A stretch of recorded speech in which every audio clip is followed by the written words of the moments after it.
Estragos na cidade da Beira. Dezenas de casas ficaram sem teto e vias de acesso estão intransitáveis. O ciclone Idai está a deixar rastros de destruição jamais vistos na cidade da Beira, em todos os bairros desta urbe, tanto urbanos como suburbanos. Dezenas de casas ficaram sem tetos e alguns proprietários tiveram que reunir coragem para enfrentar o mau tempo e tentar a todo custo evitar que os danos fossem maiores. Várias árvores tombaram arrancadas pela força do vento. Eis o cenário registrado pela nossa equipa de reportagem ao longo da tarde desta quinta-feira, no centro da cidade.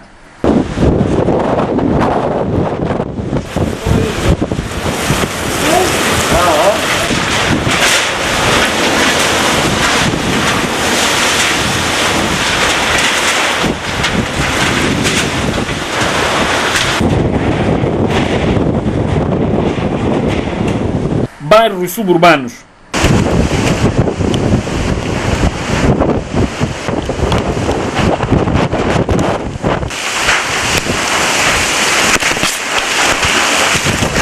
Apesar dos inúmeros apelos, algumas pessoas ainda permaneciam nas suas residências, mesmo não oferecendo segurança. Medo tenho sim, mas daqui a pouco havemos de sair. As vítimas foram orientadas para seguirem para o mercado David Simango, localizado no centro da cidade da Beira. A NGC está aqui para receber as pessoas inundadas, para proteger também e fazer o melhor socorro para todas. A sensibilização foi muito clara, por isso todo mundo já esteve alertada. De acordo com as previsões, o pico do ciclone será atingido por volta das 19 horas nas cidades da Beira e Dondo, onde está previsto ventos que atinjam entre 200 a 225 km por hora, de acordo com a última atualização efetuada cerca das 16 horas desta quinta-feira. O Instituto Nacional de Gestão de Calamidades Naturais evacuou hoje 700 famílias alojadas nos centros de Gudiwa, assim aqui é, e Namitangurine. A medida visa evitar os riscos decorrentes do ciclone tropical Idai. Por volta das 14 horas, o Instituto Nacional de Gestão de Calamidades, quadros do Governo Provincial e do Distrito de Nicoadala iniciaram com o processo de evacuação das 700 famílias de 2 centros de acomodação, nomeadamente Namitangurine e Digudiwa. A medida surge na sequência da ocorrência do ciclone tropical Idai. E é por isso que adotamos medidas de prevenção. Portanto, não sabemos exatamente a que horas é que os efeitos do ciclone se vão fazer sentir no nosso distrito. Neste momento, nós estamos a retirar as famílias que estão nas zonas de reassentamento como medida de segurança para locais mais seguros ainda. As famílias alojadas no centro de acomodação de Digudiwa foram colocadas na Escola Secundária Geral de Nicoadala, enquanto que as que estão em Namitangurine no Instituto de Formação de Professores. Então, nós já fizemos o levantamento necessário, quer em abastecimento alimentar, quer também, portanto, no que diz respeito à saúde, ao saneamento do meio e também à segurança destas mesmas pessoas. Na manhã desta quinta-feira, ao nível do distrito de Xindi, iniciaram os primeiros sinais do ciclone tropical Idai. Xindi já está a sentir-se os efeitos, está com muita chuva e está com ventos. Neste momento ainda não podemos dizer em termos de impacto desses ventos, mas que estão de facto com chuvas e ventos acima daquilo que tem sido normal. Queremos acreditar que sejam já os efeitos deste ciclone. Portanto, o ciclone Idai vai atingir o seu pico na região centro do país ao longo desta noite. O Instituto Nacional de Meteorologia alerta que o que se está a fazer sentir desde as primeiras horas desta quinta-feira são apenas os efeitos da chegada do fenómeno.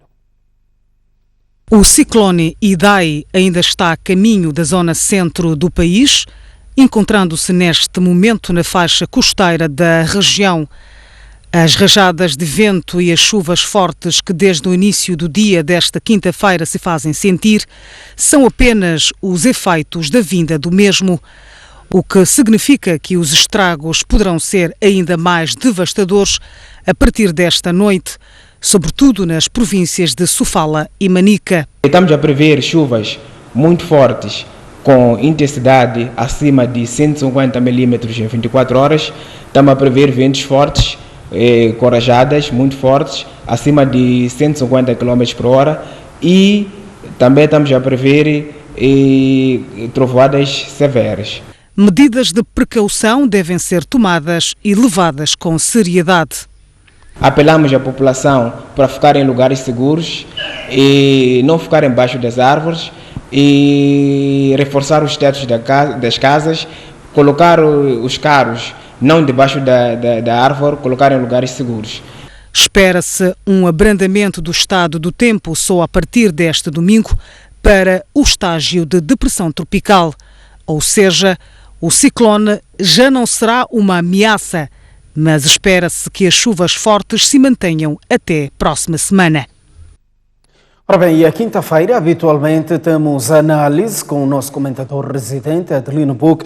Adelino Buc, um ponto a ser olhado é este ciclone, aliás, com a prerrogativa das autoridades terem antecipado, portanto, o alerta e terem preparado quase todas as medidas de segurança. A questão que lhe coloco é até que ponto é que as autoridades estão preparadas para proteger a vida das pessoas? Bom, muito obrigado. Primeiro, lamentar esta passagem do ciclone Idai e dizer que, de facto, o governo na província de Sofala, particularmente em Sofala, ontem emitiu um comunicado de alerta, inclusivamente um comunicado que dizia que as escolas não deveriam abrir no dia de hoje por causa deste ciclone e que as pessoas deveriam ser abrigadas em lugares seguros, chamando a atenção para que as pessoas saíssem dos seus lugares ou os lugares mais suspeitos de serem atingidos por este ciclone. Infelizmente, algumas pessoas não levaram a sério por aquilo que é visível mesmo nas peças que foram exibidas. Existem pessoas que ainda permanecem nos mesmos lugares com todas as consequências que isso possam advir, mas eu penso que em face da decretação do estado de emergência que o governo fez, deveria-se usar outros meios compulsivos para retirar as pessoas, porque realmente tudo o que for feito para salvar as vidas, eu penso que é bem-vindo, independentemente dos meios que possam ser usados. É importante que nós, como sociedade, acatemos aquilo que são as informações que são-nos passadas pelas autoridades competentes. E neste caso concreto, eu penso que o próprio Instituto de Meteorologia está de parabéns porque foi capaz de prever e os eventos estão a acontecer. Se calhar porque algumas vezes não se tem acertado do ponto de vista do que vai acontecer, diz-se que vai acontecer e não acontece, e se calhar por causa deste vício as pessoas não levaram com seriedade aquilo que são os alertas que foram dadas pelas autoridades. Mas do ponto de vista daquilo que é a autoridade provincial, eu penso que fez o seu trabalho. Também notei nos órgãos de comunicação social que mesmo a província de Inhambane, que não era suposto ser atingido, quando o Instituto de Meteorologia já previa que a zona do norte de Inhambane poderia ser afetado, o próprio governador da província de Inhambane saiu, veio a público através da rádio e dos outros órgãos de comunicação, chamando a atenção para que as pessoas saíssem das zonas de risco para zonas seguras. Mas infelizmente temos esta situação de as pessoas não acatarem facilmente aquilo que são as ordens das autoridades competentes, o que é de lamentar, porque de facto os efeitos estão-se a mostrar bastante devastadores. Um ciclone é sempre devastador, mas até que ponto é que este fenómeno vem colocar à prova a qualidade das nossas infraestruturas? Neste caso, Gersildo, eu penso que não podemos falar muito da qualidade das infraestruturas, porque um vento com uma velocidade de 220 km não é fácil de prever o que é que pode causar do ponto de vista de estragos em habitação, em infraestruturas como hospitais. É muito difícil. Portanto, eu penso que há uma fraqueza já identificada ao nível das construções das nossas infraestruturas, mas eu penso que é dispensável esta análise do ponto de vista daquilo que está a acontecer neste momento nas províncias de Sofala e Zambésia e norte de Inhambane, até pelo respeito pelas coisas que estão a acontecer. Muitas vezes, por exemplo, nós tivemos um ciclone no ano passado, creio que passou na província de Inhambane, sim, que vimos Dineu, exatamente, o Dineu.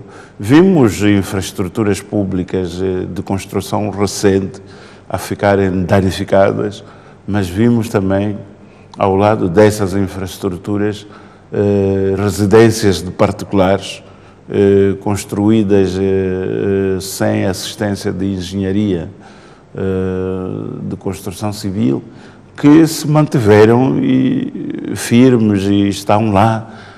Portanto, há muita fraqueza do ponto de vista daquilo que é a construção civil no nosso país, sobretudo nas infraestruturas públicas.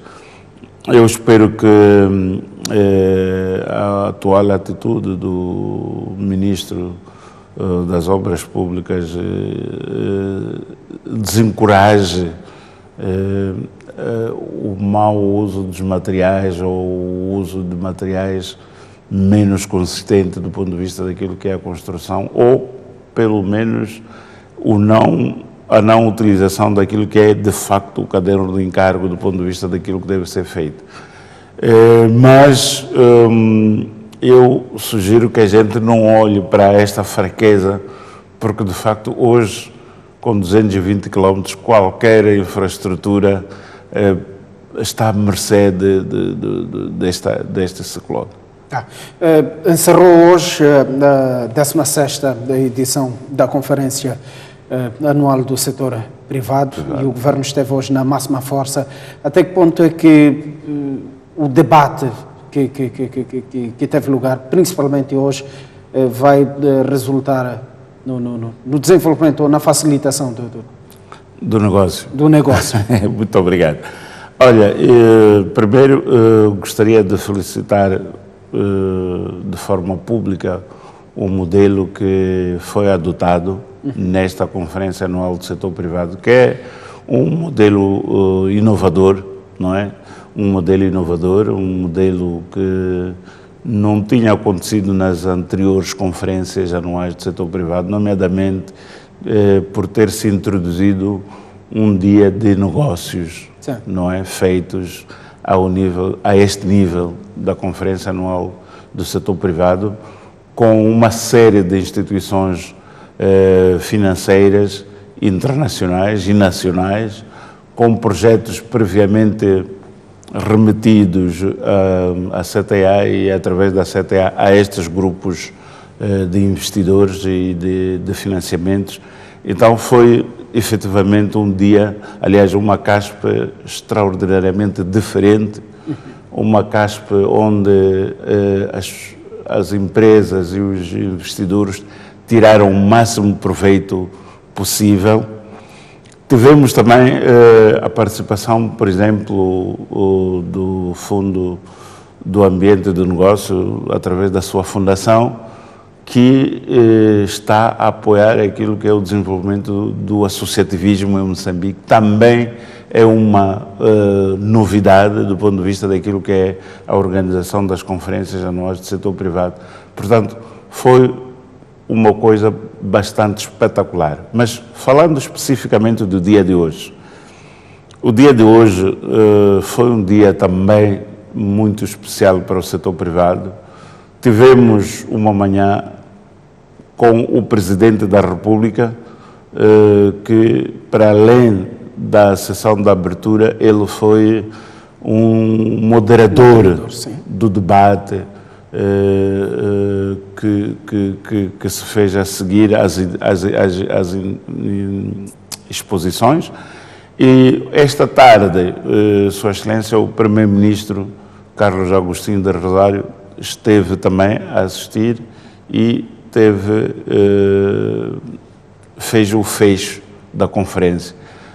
Ou seja, esta conferência anual do setor privado teve a presença ao mais alto nível de todos os governantes. O Presidente da República disse na sua intervenção que mais ministros não poderiam estar porque a Assembleia da República também estava com eles e a prestarem contas em relação àquilo que é o trabalho do governo. Aliás, já estavam a responder às perguntas das 3 bancadas parlamentares. Um dado muito interessante nesta conferência foi a intervenção do Presidente da República, que deve-se dizer, em abono da verdade, que foi uma intervenção que não é propriamente um discurso de abertura de uma conferência. Foi uma intervenção de diálogo, de comunicação e de demonstração de que o governo está a par daquilo que são os problemas que o setor privado está a enfrentar neste momento. Foi muito interessante, uma intervenção. Não digo discurso, porque realmente não foi discurso, foi algo mais interativo, mais em género de resposta, etc. E depois das intervenções dos empresários presentes, o Presidente da República passou a palavra aos seus ministros, que também se faziam presente. Aqueles que tinham algo para dizer o fizeram, aqueles que de forma voluntária não o fizeram, ele próprio, em jeito de, sei lá, não sei se diria provocação, chamava a atenção que há um assunto assim que foi levantado por fulano, porque ele registrava. Sim. Parece que é da área das ciências e tecnologia. Isso não está respondido.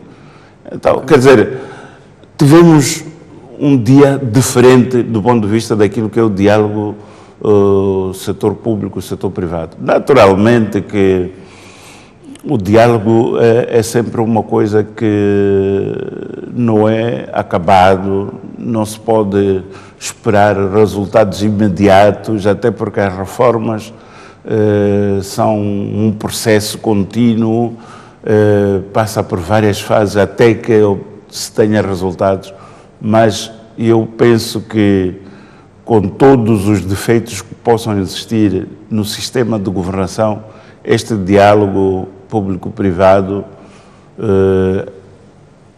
ao nível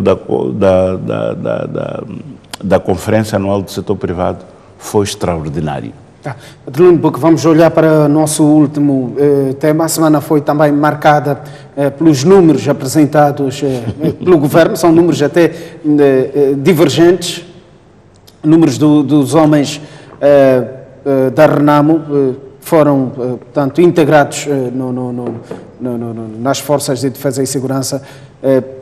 Por um lado, o ministro José Pacheco, ministro dos Negócios Estrangeiros e Cooperação, avançou com cerca de 400 homens que foram integrados, e o Presidente da República veio a público corrigir que tratava-se, afinal de contas, de 14 homens da Renamo que foram integrados.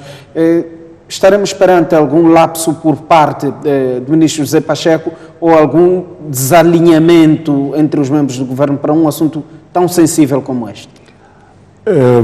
Bom, antes de responder essa pergunta, queria recordar que o Presidente da República, em tempos, quando chamou a si este diálogo com o líder da Renamo, fez-lo exatamente porque considerava que havia muita desinformação do ponto de vista daquilo que é os assuntos que estão sendo tratados. E essa desinformação acontece aos vários níveis. Em alguns casos, com vontade de querer servir, se calhar, e sempre deu nisto, quer dizer, dá espaço para debates paralelos que fazem com que aquilo que é o objeto principal não se descure para fazer debates de coisas que não têm absolutamente nada a ver com isso. Ele chamava a atenção sobre isso e apropriou-se deste processo com o líder da Renamo e agora com o presidente eleito da Renamo, o Suf Momad. Relativamente àquilo que foi o pronunciamento do Ministro dos Negócios Estrangeiros, que é extremamente lamentável, não é? Sobretudo quando estamos a falar de alguém que tem que transmitir a imagem do país fora. Este lapso é demasiado lamentável, porque, convenhamos, a diferença de 400 para 14 não é uma diferença que possa... Não há desculpa possível para este tipo de lapso. Mas também é importante referir que muitas vezes os membros do governo gostam muito de inflacionar as coisas, não é? É normal quando se diz que se produziu 1000 quilos, que é 1 tonelada, pode aparecer um diretor ou um ministro ou vice-ministro a dizer não, produzimos 1000 toneladas, mas estamos a falar de 1000 quilos. Okay. Então, é normal nos nossos governantes este sentido de inflacionar os números. Muitas vezes tu ficas sem perceber se é um problema de não compreender o que é 1 tonelada, o que é 1 quilo, o que é 1000 toneladas. Então, fica muito difícil. Mas no caso específico do nosso Ministro dos Negócios Estrangeiros,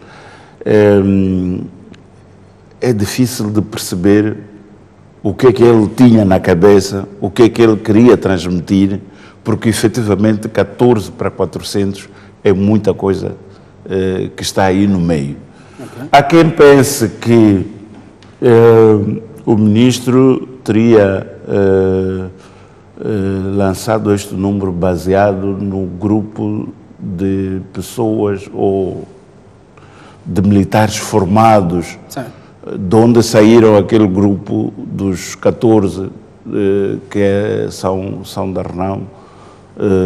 É uma justificação que vale o que vale, mas que não apaga esta grande gafe cometida pelo nosso Ministro dos Negócios Estrangeiros. Olhando para o outro prisma deste assunto, os números revelados pelo Presidente da República não são poucos para um processo que vem de longo período? Não são poucos e nem são muitos. Agora, a questão que se põe, porque realmente se nós chamarmos a memória, as preocupações que o falecido líder da Renamo, Afonso Lhakama, tinha e insistia de forma recorrente era a reintegração dos oficiais que tinham sido dispensados das Forças Armadas da Defesa de Moçambique. E esse número ele tinha, e é este que foi integrado. Portanto, não pode ser muito, não pode ser pouco, mas é aquele número que resulta de facto dos acordos que foram estabelecidos e resulta do facto de, em algum momento, estes oficiais terem perdido, vamos lá dizer, pelo menos esta percepção que existia, terem perdido os seus lugares de chefia em detrimento de outros, numa reforma que, aos olhos da Renamo, era uma reforma compulsiva que era feita para expurgar aquilo que era o conceito de paridade que foi construído ao nível do Acordo Geral de Paz. Adelino Buque, muito obrigado pela sua presença nos nossos estúdios. Seguramente que de hoje a 8 dias estaremos de volta com mais temas. Muito obrigado, mas deixa só dizer uma coisa. A CTA, através do seu presidente, lançou um apelo aos empresários a nível nacional para uma campanha de angariação de recursos para ajudar as províncias que estão neste momento a sofrer este ciclone Idai. Portanto, o primeiro contributo está a acontecer neste momento no lugar onde está a decorrer a cerimônia do fecho desta conferência. Queria aproveitar esta oportunidade para dizer que os empresários, de uma forma geral, são convidados a abraçar esta causa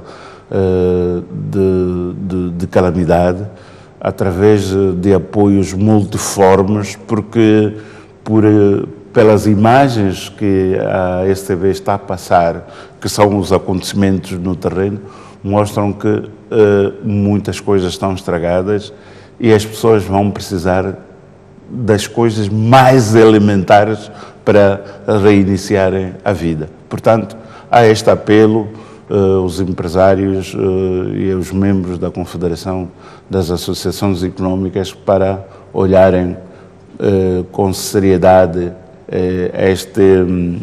este ciclone e apoio que possam dar num gesto de solidariedade interna do país. Buque, muito obrigado. Está lançado o apelo. Nós vamos, a esta altura, olhar para a informação. E o Presidente da República diz que o ciclone Idai vai retroceder os passos que visam o bem-estar da população. Por isso, o Filipe News apela à população afetada a seguir as medidas de precaução anunciadas previamente pelas autoridades. Continuemos atentos e apelamos a todos que vivem nas zonas indicadas a observar as medidas de precaução previamente divulgadas. Esta situação está mais uma vez a afetar o setor produtivo e, consequentemente, também o empresarial, para além das populações que ficam sem seus poucos recursos. Poderemos mais uma vez retroceder os passos que temos vindo a dar com firmeza no processo de criação do bem-estar das populações. Como governo, continuaremos a dar toda a atenção de modo a se evitar o pior. Para tal, pedimos, como disse, a colaboração de todos e nós daremos o apoio necessário às vítimas destes desastres naturais. Aliás, estamos no terreno a fazer isso. A Confederação das Associações Económicas de Moçambique diz que o governo não mexeu na matriz de reformas ao ambiente de negócios em 2018, criando um recuo. O governo reconhece as questões elevadas pelo empresariado, mas promete resolver gradualmente, dado o impacto de algumas reformas nas finanças do Estado. Coube o Presidente da República, Filipe News, dirigir a sessão de abertura da 16ª Conferência Anual do Setor Privado, CASP, um evento que contou com 1.770 participantes, entre representantes de empresas públicas e privadas, instituições internacionais, corpo diplomático e membros do governo. A CASP é o ponto mais alto do diálogo entre o setor privado e o governo para a melhoria do ambiente de negócios, e foi neste contexto que o presidente da Confederação das Associações Económicas de Moçambique, Agostinho Vuma, e o ministro da Indústria e Comércio, Rajendra de Sousa, assinaram um memorando com vista a reformas do ambiente de negócios. Na sua intervenção, Agostinho Vuma não poupou o executivo ao apontar as questões que inviabilizam o ambiente de negócios em Moçambique. Senhor Presidente, preocupa-nos que, estando no terceiro mês deste exercício econômico, ainda não haja liquidez.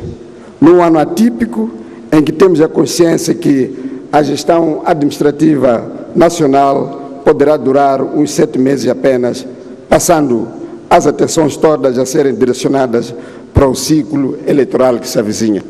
As empresas de excelência não podem continuar a viver o sufoco de dívidas não pagas, sob pena de avolumar-se a lista de falências, no momento em que, incompreensivelmente, a lei de insolvência, aprovada há mais de 3 anos, ainda não está sendo implementada por falta da respectiva regulamentação. Em 2018, sentimos que houve um revés neste cenário favorável de implementação das reformas inscritas na matriz central das prioridades de reformas, uma vez que, dos 11 pontos que foram estabelecidos, nenhum foi concluído. Uma das prioridades é a reposição do incentivo que consistia no IRPC reduzido a 10%, procurando tornar o setor mais atrativo para investimento. Não é compreensível que Moçambique, na sua qualidade de um dos maiores produtores de energia hídrica, com abundância de recursos derivados da sua localização ajusante de cerca de 9 rios da região austral da África, tenha o custo de eletricidade entre 40% a 60% mais caro que praticado nas regiões industriais da África do Sul. O Presidente da República, Filipe Nyusi, reconheceu os constrangimentos que existem no ambiente de negócios, mas referiu que a sua resolução será gradual. Olhando para as prioridades eleitas para a matriz comum, vê-se que a grande parte do que o setor empresarial considera reforma está relacionado com a legislação, com a isenção de taxas e impostos. Não estamos a dizer que não. Nós vamos, rever o regime geral. Pretende área na atividade econômica e reduzir a taxa do IRPC. Rever a globalidade, o Código Comercial. Visa adequar o Código Comercial à atual conjuntura econômica. Poderá simplificar e desburocratizar os procedimentos de registro das sociedades comerciais. Também vai incidir igualmente sobre as receitas públicas. Elaborar portuária. Pode harmonizar os serviços, dinamizar o setor privado que opera e quer operar o setor portuário e pode garantir a competitividade dos portos nacionais. Contudo, o exercício simultâneo irá atingir parte das receitas do Tesouro e tornar os nossos portos não competitivos se nós não observarmos dos padrões, dos custos que esses portos operam. Rever a lei de eletricidade, claramente que reduz os custos para operadores e consumidores, pode garantir eficiência e sustentabilidade no fornecimento de energia elétrica. Contudo, olhando na vossa qualidade de gestores de lucros, vocês gerem lucros, o estado financeiro da eletricidade de Moçambique, ou de outros operadores que estão a surgir, e isso também por dentro, ou mesmo a qualidade de fornecimento de energia. Não é bem verdade que a energia em Moçambique é muito cara. É real e é relativo. E nós todos temos feito não sejam alvos número 1 deste custo. Filipe Nyusi apelou ainda para que os empresários acabem com o discurso de vitimização e sejam parte da solução dos problemas. O setor privado deve por si só mobilizar investimentos, alcançar créditos acessíveis ou, por outras palavras, ser capaz de encontrar o dinheiro relativamente barato para viabilizar os seus projetos, observando o máximo rigor na sua gestão. Falamos de gestão da coisa pública, mas é bom embarcarmos na gestão da coisa privada. No decurso da CASP, o Presidente da República, Filipe Nyusi, foi galardoado com o prémio Formiga CTA 2019, que é o galardão mais importante no âmbito das reformas do ambiente de negócios. Nyusi foi reconhecido por ter introduzido uma nova forma de diálogo público-privado que se considera flexível e multissetorial por ser liderada pelo Primeiro-Ministro. Através do diálogo. Os empresários tiveram a oportunidade de expor os constrangimentos que enfrentam no desenvolvimento das suas atividades, tendo o Governo respondido prontamente os mesmos, vincando que iria ajudar a ultrapassar-se as barreiras aos negócios. Outro aspecto, Excelência, é a formação dos nossos quadros da agricultura. Os nossos quadros da agricultura são capazes de terem muita formação teórica, mas prática há pouco. E o que é que isso faz? Eu costumo dizer nas reuniões que já tive nos distritos onde eu estou, que os nossos técnicos fazem muita agricultura no computador.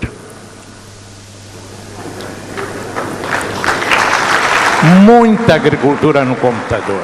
Os formandos são avaliados em termos de conhecimentos quando eles sabem fazer aquilo que é produzido.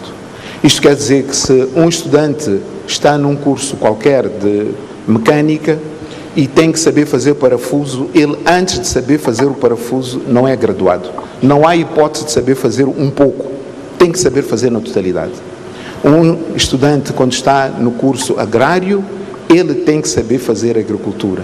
Então, estas políticas que nós estabelecemos como governo visam colmatar as dificuldades que sabíamos que havia em termos de qualidade dos formandos. A nossa pergunta é: podemos ser contemplados também fornecermos mandioca e milho para a fábrica ou as fábricas?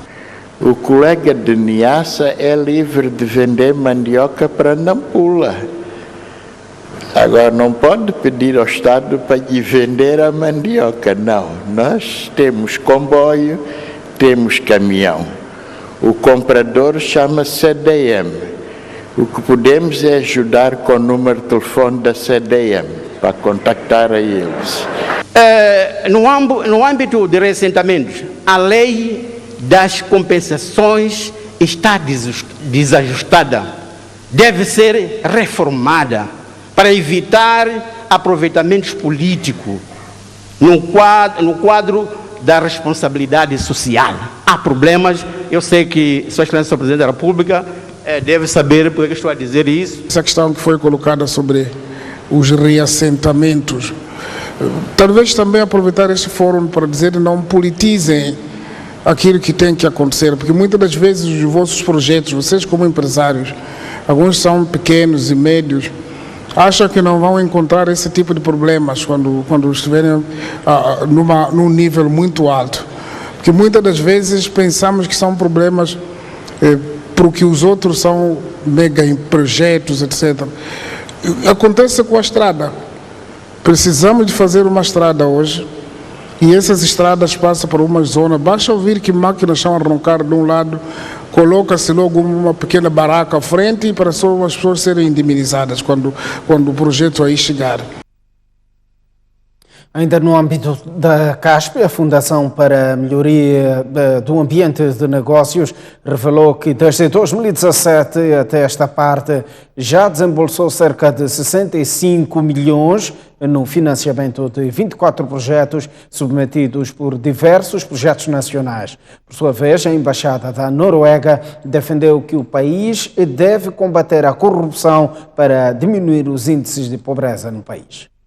A FAN apoia instituições representativas do setor privado e dos trabalhadores, ajudando-os a que sejam mais relevantes na promoção e defesa dos interesses legítimos dos seus membros associados, desenvolvendo nesses membros maior capacidade de realizar a respectiva missão.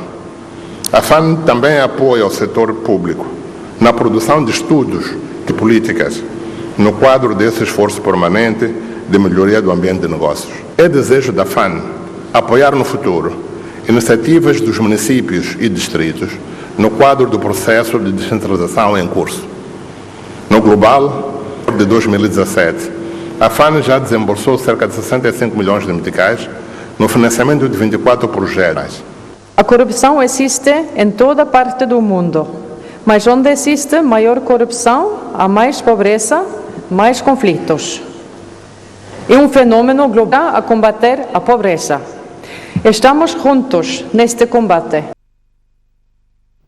O primeiro-ministro Carlos Agostinho do Rosário destacou no seu discurso de encerramento da 16ª edição da CASP 2019 as reformas realizadas em conjunto com o setor privado com vista ao melhoramento do ambiente de negócios no país. A Conferência Anual do Setor Privado tornou-se importante, desde o qual o Governo, a mais alto nível, e a CTA reafirmam constantemente o compromisso de junto contínua melhoria do ambiente de negócio no nosso país. A presente edição deste evento tem a particularidade para abordar aspectos ligados a projetos concretos de investimento por via de contatos e uma interação direta entre os empresários, ou seja, o formato business to business. Foi assim que acompanhamos ao longo destes dias o envolvimento do setor privado na busca de parcerias e afirmar acordos de financiamento com instituições financeiras aqui presentes. Este evento serviu para a partilha de informações e troca de experiências sobre oportunidades de negócio, bem como diferentes empresas nacionais ofereceram bens e serviços. O Tribunal Judicial da cidade de Maputo condenou a seguradora Emose a indemnizar as vítimas do acidente dos andaimes ocorrido em julho de 2015 no edifício JAT 5, na Baixa da cidade de Maputo. Na sentença sobre o caso, a Justiça considerou que as vítimas não podem ser prejudicadas pelo desaparecimento da empreiteira COP.